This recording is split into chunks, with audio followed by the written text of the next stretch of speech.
वर्गात शिक्षक विद्यार्थ्यांच्या वह्या तपासत होते.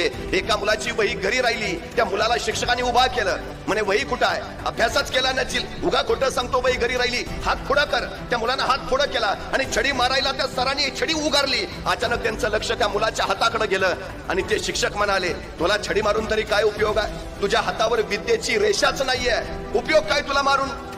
त्या सरांनी छडीचा हात मागं घेतला. पण त्या मुलानं सरांना विचारलं, सर हातावर विद्येची रेषा कुठं असते? सरांनी सांगितलं, इथं इथं विद्येची रेषा असते, तुझ्या हातावरती दिसत नाही. तो पोरगा सरदेशी सरांना बाजूला सरून वर्गाच्या बाहेर गेला. 5 मिनिटानंतर तो वर्गात आला. त्यावेळी त्याचा सगळा हात रक्ताळला होता. सरांनी विचारलं, काय केलंस? गुरुजी, नियतीनं माझ्या हातावर विद्येची रेष आखली नसेल, पण मी बाहेर जाऊन चाकून माझ्या हातावर विद्येची रेष काढलीये. मी विद्या घेणार गुरुजी, मी शिकणारच. Download ShareChat.